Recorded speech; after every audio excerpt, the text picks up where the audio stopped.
देखिए, आज हम पढ़ेंगे जगत मोनेरा। इसके पहले आपने पढ़ा था कि आर.एच. व्हिटेकर ने जीवों को 5 जगतों में बांटा था, है कि नहीं। किस बेस पे उन्होंने बांटा था वो आप जानते हैं कि किस आधार पे उन्होंने बांटा हुआ था उन्हें। तो कोशिकी संरचना का एक आधार हो गया कोशिकी संरचना, दूसरा आधार हो गया कोशिकी संगठन, और तीसरा आधार कौन सा हो गया, पोषण या जनन, है ना, पोषण कर देंगे, और चौथा आधार क्या कर लेंगे, जनन। इसी को हमें पढ़ना है कि जो मोनेरा जगत हमें पढ़ना है, ठीक है। इसको आज हम कवर कर लेंगे। मोनेरा जगत आज हमें ख़त्म करना है। तो मोनेरा जगत में किसे रखा गया है, मोनेरा जगत क्या है, इसके लक्षण क्या है, कितने प्रकार का बांटा गया, कहाँ पाए जाते हैं, कैसे जनन करते हैं, कौन सी कोशिका पाई जाती है, इसके बारे में हमें पढ़ना है मोनेरा जगत में। तो चलिए शुरू करते हैं। बात करते हैं मोनेरा जगत की। तो आपने पढ़ा था कि जगत मोनेरा के जो जीव होते हैं, एक एक पॉइंट को समझते हैं। पहला पॉइंट हम समझते हैं कोशिकी संरचना। इसमें कौन सी कोशिका पाई जाती है, तो आपको ये पहले ही बताया गया है कि जो मोनेरा जगत के जो जीव होते हैं उनमें कौन सी कोशिका पाई जाती है, कौन सी कोशिका पाई जाती है, तो उनमें कौन कोशिका पाई जाती है, प्रोकैरियोटिक कोशिका पाई जाती है। कौन सी कोशिका, प्रोकैरियोटिक कोशिका। आपको मालूम है कोशिका 2 प्रकार की होती है। कौन कौन सी कोशिका, 2 प्रकार की होती है। एक होती है यूकैरियोटिक और दूसरी होती है प्रोकैरियोटिक। जो मोनेरा जगत में कौन सी कोशिका पाई जाती है, प्रोकैरियोटिक पाई जाती है। याद रखिएगा कि जगत मोनेरा के जो जीव होंगे उनमें कौन सी कोशिका पाई जाएगी, प्रोकैरियोटिक। और यूकैरियोटिक प्रोकैरियोटिक कोशिका के बारे में मैंने आपको पीछे ही बताया है, पिछले वीडियो में ही बताया था, ठीक है। तो बात करते हैं जगत मोनेरा के जो जीव होते हैं उनमें कोशिका कौन सी होती है, तो प्रोकैरियोटिक होती है। कौन सी होती है, प्रोकैरियोटिक होती है। और जिन जीवों में कोशिका प्रोकैरियोटिक पाई जाती है उन जीवों को प्रोकैरियोट के नाम से जाना जाता है। मालूम है आपको, जैसे आपने मैंने इसके पहले भी बताया था कि जीव एक होता है यूकैरियोट, एक होता है प्रोकैरियोट। जिन जीवों में कोशिका यूकैरियोटिक वो कहलाएंगे यूकैरियोट, और जिनमें कोशिका कौन सी पाई जाएगी, प्रोकैरियोटिक, वो क्या कहलाएंगे, प्रोकैरियोट कहलाएंगे। क्लियर है यहाँ तक। तो जगत मोनेरा के जो जीव होते हैं उसमें कौन सी कोशिका होती है, प्रोकैरियोटिक। बात आती है कि मोनेरा जगत में जीव आते कौन वाले हैं, कौन से जीव को रखा गया है मोनेरा जगत में। तो मोनेरा जगत में केवल कौन जीव है, केवल बैक्टीरिया को रखा गया है। किसको रखा गया है, बैक्टीरिया को। बैक्टीरिया को किस जगत में रखा गया है, आपकी बुक में है ना बताया गया भाई मोनेरा जगत के बारे में। तो बैक्टीरिया, मोनेरा जगत में केवल हम किसके बारे में पढ़ेंगे, बैक्टीरिया के। दुनिया के जितने भी बैक्टीरिया हैं, जितने भी जीवाणु हैं, उन्हें किस में रखा गया है, किस में रखा गया है, जगत मोनेरा में रखा गया है। ये पॉइंट याद रखिएगा कि जगत मोनेरा में केवल किसको रखा गया है, बैक्टीरिया को। वो भी कौन से बैक्टीरिया में कौन सी कोशिका पाई जाती है, तो कोशिका कौन सी पाई जाती है, प्रोकैरियोटिक। जगत मोनेरा के जितने भी जीव होंगे उनमें कौन सी कोशिका पाई जाएगी, कौन सी पाई जाएगी भाई, प्रोकैरियोटिक। बात करते हैं कोशिकी संगठन, कितनी कोशिकाओं से मिलकर बना होता है कि नहीं। तो इसके पीछे भी मैंने बताया भाई, इसके बारे में हम पढ़ चुके हैं। मैं सरसरी निगाह से इसको बता दे रहा हूँ, आप नोट आउट करते रहिएगा। तो पहला कोशिकी संगठन, दूसरा कोशिकी संगठन, कोशिका का संगठन मिलकर बनना। कितनी कोशिकाओं से मिलकर बना हुआ होता है। आपको मालूम है पृथ्वी पर जो जीव हैं वो 2 तरह के होंगे, या तो वो एक कोशिका से मिलकर बने होंगे, या तो वो अनेक कोशिका से मिलकर। हिंदी में 2 ही तो वचन है, या तो एक वचन की बात कर लें या तो बहुवचन की बात कर लें। या तो वो एक कोशिका से मिलकर बना होगा या तो बहु कोशिका से, अनेक कोशिकाओं से मिलकर बना होगा। तो जो एक कोशिका से मिलकर बना हुआ है वो क्या कहलाएगा, एक कोशिकी। और जो अनेक कोशिका से मिलकर बना होगा वो क्या कहलाएगा, बहुकोशिकी। इसमें तो कोई डाउट नहीं है आपको। तो बात करते हैं हम कि जो मोनेरा जगत के जो जीव होते हैं, पीछे भी मैंने बताया था, वो क्या होंगे, एक कोशिकी होंगे। कितनी कोशिकाओं से उनकी उत्पत्ति होगी, एक कोशिका से उनका निर्माण हुआ होगा। क्लियर है, कोई दिक्कत किसी को। चलते हैं आगे पढ़ते हैं। जनन। अब भाई जो जीव जनन कैसे करते हैं, बैक्टीरिया या जगत मोनेरा के जो जीव हैं वो जनन की कौन सी विधि अपनाते हैं, तो आपको मालूम होना चाहिए जनन क्या होता है। तो आपको मालूम है ये जनन क्या होता है कि जब 2 जीव या जब कोई जीव किसी जनन मतलब होता है पैदा करना, उत्पन्न करना।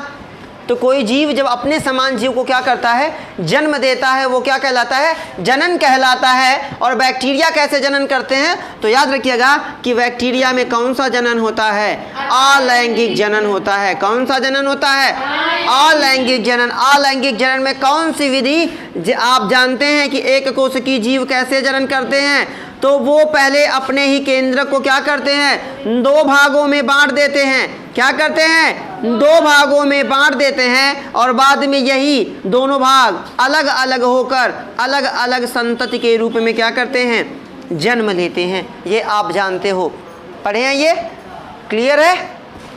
तो आप कहेंगे कि जगत मुनेरा के जो जीव हैं वो अलैंगिक जनन करते हैं, जिस प्रकार से मानव में या जंतुओं में क्या होते हैं, क्या होता है, लैंगिक जनन, नर मादा दोनों पाए जाते हैं। लेकिन ये कौन सा जनन करते हैं, अलैंगिक जनन करते हैं। अब बात करते हैं पोषण की, कि मुनेरा जगत के जो जीव होते हैं वो पोषण कैसे करते हैं।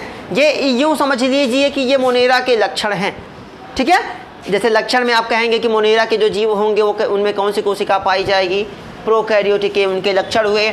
कोशिकीय संगठन की बात कर लेंगे तो उनमें कौन सी कोशिका या कोशिका के आधार पर वो कितने प्रकार के होते हैं, या उनमें कौन सी कोशिका पाई जाती है, वे कैसे जीव हैं, तो वो कैसे जीव हैं, एक कोशिकीय हैं, क्योंकि उनका निर्माण एक कोशिका से हुआ।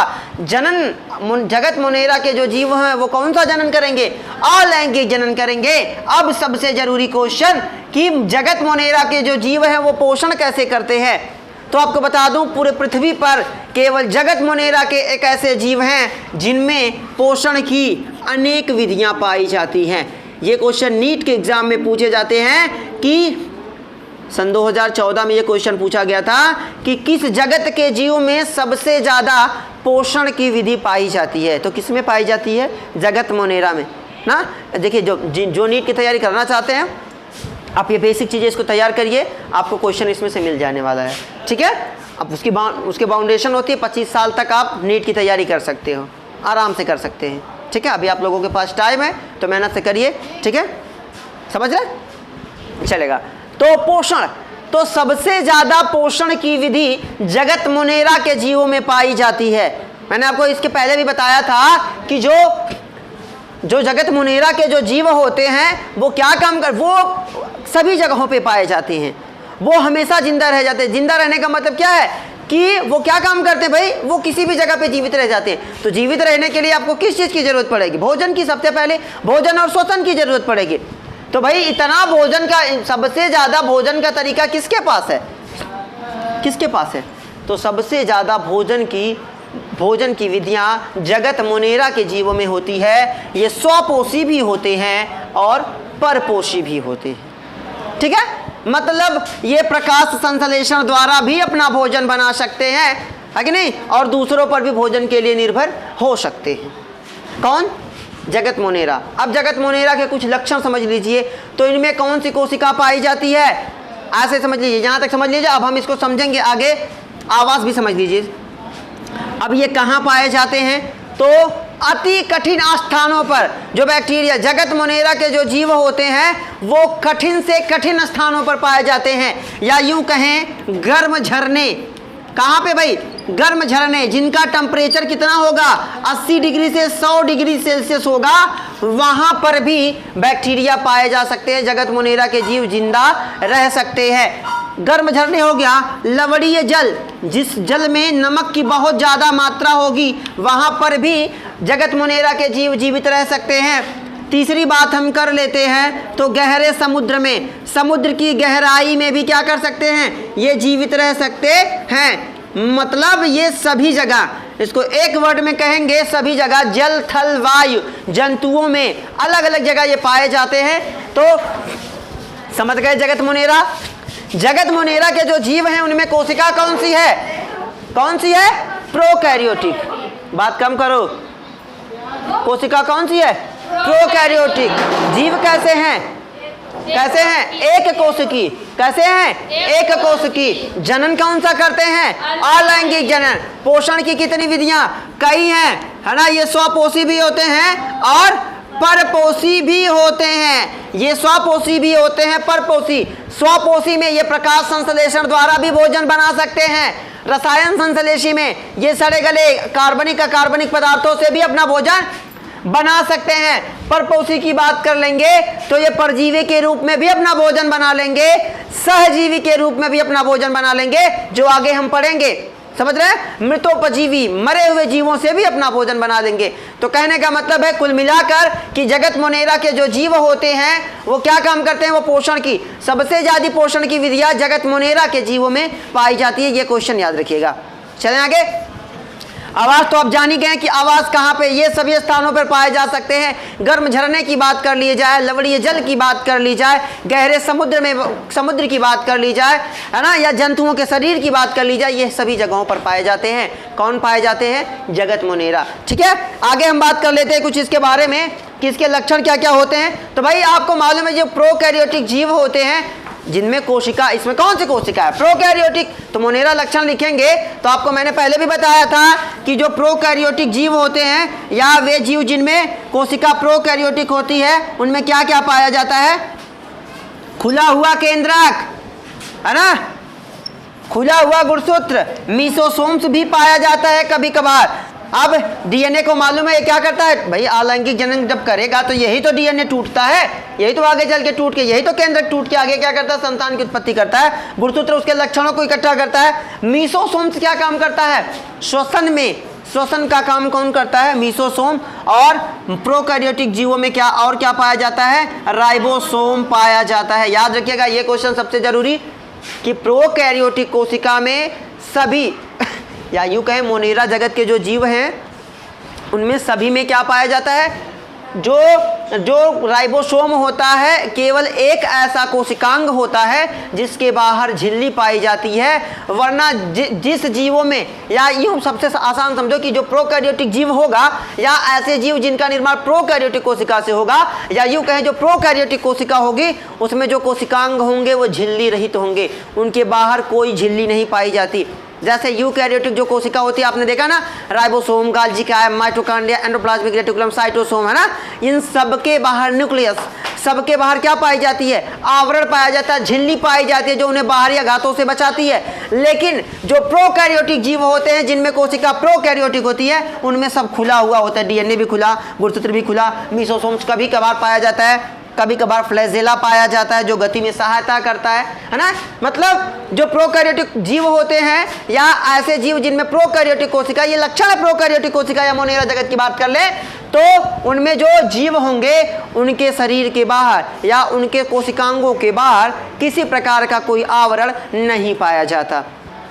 अब बात करते हैं जगत मोनेरा में। तो आपको मालूम है कि जगत मोनेरा में जो जीव आते हैं वो कौन होते हैं? बैक्टीरिया होते हैं। वो कौन होते हैं? बैक्टीरिया होते हैं। और बैक्टीरिया, अब इस आपकी बुक में, एनसीईआरटी की बुक में इस बैक्टीरिया को कितने भागों में बांटा गया? 2 भागों में बांटा गया। पहला बैक्टीरिया कौन सा है?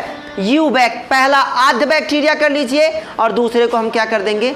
यू बैक्टीरिया, जिसको आद्य को आपकी बुक में आर्की बैक्टीरिया के नाम से भी जाना जाता है।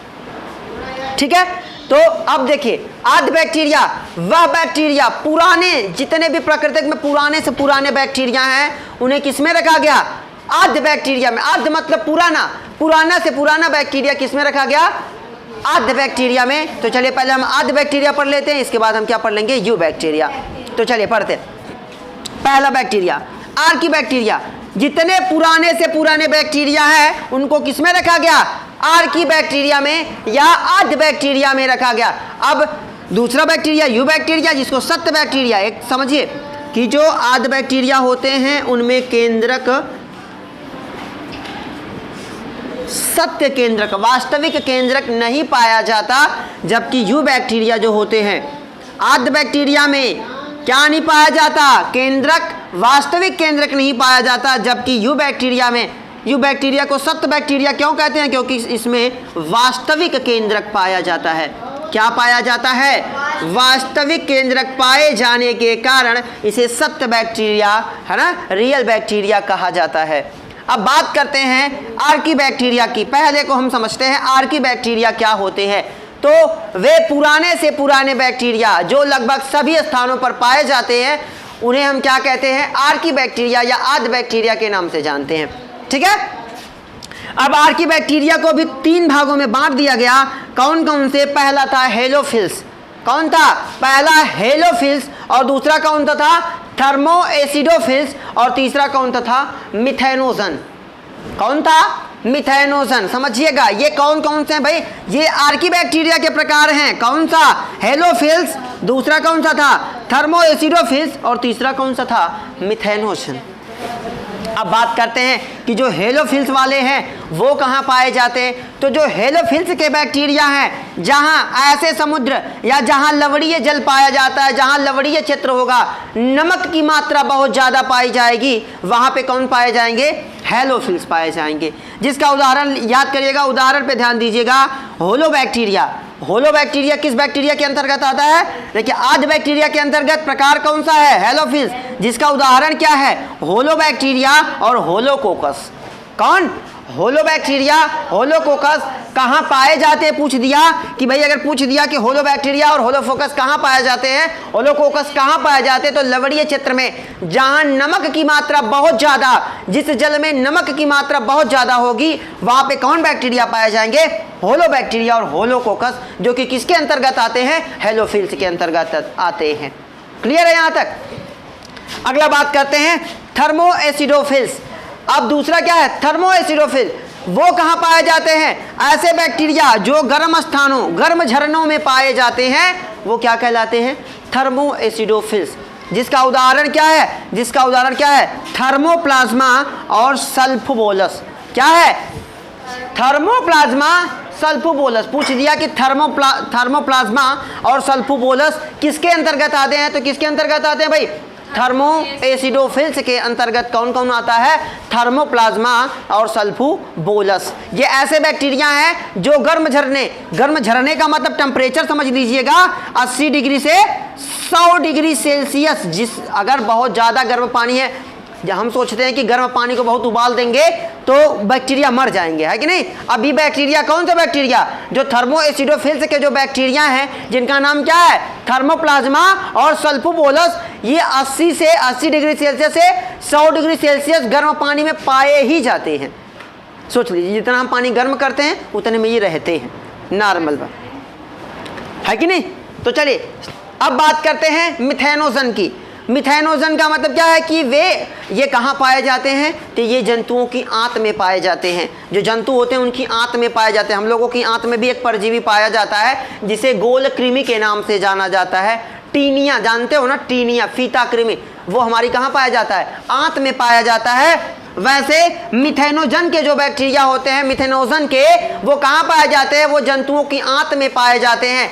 आपको मालूम है जंतुओं में भोजन कैसे होता है? तो पहले रूमेन में। कहाँ? आप पूछेगा कि जंतुओं की किस जगह पे पाए जाते हैं? आंत। अब जंतुओं का जो गाय भैंस होते हैं, इनमें 4 प्रकोष्ठ होते हैं। कितने प्रकोष्ठ होते हैं? 4 प्रकोष्ठ होते हैं। पहला होता है रूमेन, दूसरा होता है ओबैसम, ठीक है, और तीसरा क्या होता है? एबोमैसम, और चौथा होता है कौन सा? रेटिकुलम। याद रखिएगा, रूमेन, एबोमैसम, ओमैसम और कौन सा? रेटिकुलम। सबसे पहले जो जानवर होते हैं जब चारा को काटते हैं तो सबसे पहले चारा कहाँ पहुँचता है? रूमेन में। फिर कहाँ पहुँचता है? ओबैसम में पहुँचता है। फिर कहाँ पहुँचता है? एबोमैसम में पहुँचता है। और लास्ट में कहाँ पहुँचता है? रेटिकुलम में। और रेटिकुलम से सीधा वो कहाँ पहुँच जाता है? छोटी आंत में। और यही रूमेन में पाया जाता है कौन सा बैक्टीरिया? मिथेनोजन के बैक्टीरिया, जिसका उदाहरण क्या है? मिथेनोजन बैक्टीरिया और मिथेनोकोकस। उदाहरण पे ध्यान दीजिएगा कि पूछेगा कि पशुओं की आंत में कौन सा बैक्टीरिया पाया जाता है, तो मिथेनोजन और मिथेनोकोकस बैक्टीरिया पाया जाता है। इनका काम क्या होता है? तो पशुओं के अपशिष्ट में या जो गोबर की कंडी होती है वो क्यों जलने लगती है? उसमें क्या पाया जाता है? मेथेन गैस पाई जाती है। और आपको मालूम है मेथेन गैस को मार्स गैस के भी नाम से जाना जाता है, जो कहाँ पाई जाती है? दलदली स्थानों पर। दलदली स्थानों से कौन सी गैस निकलती है? कभी नहीं देखते हैं जमीन के नीचे आप पैर रखते हो तो लगता हिल रही है जमीन ना, वो हिल रही है, उसके नीचे गैस बन रही है। कौन सी गैस बन रही है? मार्स गैस बन रही है। कौन सी गैस? मार्स गैस, जो ज्वलनशील होती है। तो पशुओं के रूमेन में, रूमेन जानते हैं क्या है? उनके पेट में एक प्रकोष्ठ है जहाँ, जैसे हम लोगों का भोजन क्या है? हमने भोजन किया, कहाँ पहुँचा? आमाशय, छोटी आंत, बड़ी आंत, गुदा, है कि नहीं? लेकिन इनमें नहीं। इनमें क्या होता है? सबसे पहले खाना, पशुओं में खाना कहाँ सबसे पहले जाता है? सबसे पहले वो चारे को काट के कहाँ बेचते हैं? रूमेन में बेचते हैं। कहाँ बेचते हैं? रूमेन में बेचते हैं। रूमेन से कहाँ जाता है? ओबैसम में जाता है। ओबैसम से कहाँ जाता है? एबोमेसम में जाता है, उसके बाद कहाँ जाता है, रेटिकुलम में जाता है, फिर कहाँ जाता है, छोटी आंत में जाता है। लेकिन ऐसा नहीं, अब इनके रूमन में क्या पाया जाता है, मिथेनोबैक्टीरिया और मिथेनोकोकस पाए जाते हैं, जो उसमें किसको मिला देते हैं, मेथेन गैस को मिला देते हैं। इसीलिए गोबर से बनी जो कंडी होती है, जिसको गोईठा कहते हैं, वो जलती है। वो क्यों जलती है, क्योंकि उसमें कौन सी गैस पाई जाती है, मीथेन गैस पाई जाती है, जिस उसे मिलाने का काम कौन करता है, मिथेनोजन बैक्टीरिया और मिथेनोकोकस। समझ में आ गया आर्कीबैक्टीरिया के बारे में। तो आर्कीबैक्टीरिया कहाँ कहाँ पाए जाते हैं, आवास कैसा कैसा होता है, तो कहाँ कहाँ पाए जाते हैं भाई, लवणीय क्षेत्र में पाए जाते हैं। वो किसके अंतर्गत, हेलोफिल्स के। उदाहरण कौन सा है भाई, इसका उदाहरण होलोबैक्टीरिया, होलोकोकस है कि नहीं। और दूसरा क्या, थर्मोएसिडोफिल्स, कहाँ पाए जाते हैं, गर्म स्थानों पर पाए जाते हैं, जिनका टेम्परेचर कितना होता है, 80 से 100 डिग्री सेल्सियस में ये जिंदा रह सकते हैं। उदाहरण क्या है, थर्मोप्लाज्मा, सल्फोबोलस। तीसरा है मिथेनोजन, कहाँ पाए जाते हैं, जंतुओं की आंत में पाए जाते हैं। एग्जाम्पल क्या है, मिथेनोजन बैक्टीरिया और मिथेनोकोकस। याद हो गया, इसको नोट करिए फटाक से। और इसका समझ लीजिए, इसका थोड़ा सा उदाहरण समझ लीजिए आर्कीबैक्टीरिया कि इसके लक्षण क्या क्या हैं, कि ये प्रथम जीव माने जाते हैं। ये क्या माने जाते हैं, प्रथम जीव माने जाते हैं। और इनकी जो कोशिका भित्ति होती है, इनकी जो कोशिका, इनकी जो सेल वाल है, इनकी कोशिका भित्ति ये किसकी बनी होती है, नॉन सेलुलोजी। नॉन, आपने पढ़ा है कि जो कोशिका भित्ति होती है वो किसकी बनी होती है, सेलुलोज की बनी होती है। लेकिन जो आर्कीबैक्टीरिया होते हैं, इनकी कोशिका भित्ति नॉन सेलुलोज के, मतलब बिना सेलुलोज की और प्रोटीन की बनी होती है। इसके पहले आपने पढ़ा था कि जो जीव होते हैं, यूकैरियोटिक जो कोशिका होती है, उसकी कोशिका किसकी बनी होती है, लिग्निन की बनी होती है और प्रोटीन की बनी होती है। लेकिन जो आर्कीबैक्टीरिया होते हैं, इनकी कोशिका भित्ति किसकी बनी होती है, प्रोटीन की बनी होती है और नॉन सेलुलोज की, बिना सेलुलोज की बनी होती है। और आर्कीबैक्टीरिया को ही पृथ्वी का प्रथम जीव माना जाता है। ठीक है, आगे दिया है कि बस, बाकी तो और कुछ नहीं है। कठिन आवास स्थानों में पाए जाते हैं। याद रखिएगा, एक उदाहरण यहाँ से पूछेगा कि बायो संयंत्र में जो बायोगैस बनाई जाती है, ऐसे ही समझ लीजिए कि बायोगैस में किसका प्रयोग किया जाता है। तो मैंने आपको बताया, बायोगैस का मतलब मेथेन गैस। मेथेन गैस को कौन बनाएगा, मिथेनोजन बैक्टीरिया और मिथेनोकोकस। तो बायोगैस संयंत्रों में इन्हीं बैक्टीरिया का प्रयोग करके मेथेन गैस को क्या किया जाता है, बनाया जाता है। यही आर्कीबैक्टीरिया को, भाई आर्कीबैक्टीरिया के 3 भाग है ना, हेलोफिल्स, थर्मोएसिडोफिल्स, मिथेनोजन। तो आर्कीबैक्टीरिया के जो मिथेनोजन बैक्टीरिया हैं और मिथेनोकोकस बैक्टीरिया हैं, यही किसका निर्माण करते हैं, मेथेन गैस का निर्माण करते हैं। तो ये हो गया आपका आर्कीबैक्टीरिया। अब बात करते हैं हम यू बैक्टीरिया की। यू बैक्टीरिया को क्या कहा जाता है, सत्य बैक्टीरिया कहा जाता है। क्या कहा जाता है, सत्य बैक्टीरिया। क्यों सत्य बैक्टीरिया कहा जाता है, क्योंकि इसमें वास्तविक केंद्रक पाया जाता है। क्या पाया जाता है, वास्तविक केंद्रक। जबकि हमने आर्कीबैक्टीरिया में पढ़ा था, इसमें केंद्रक वास्तविक नहीं होता। समझ गए।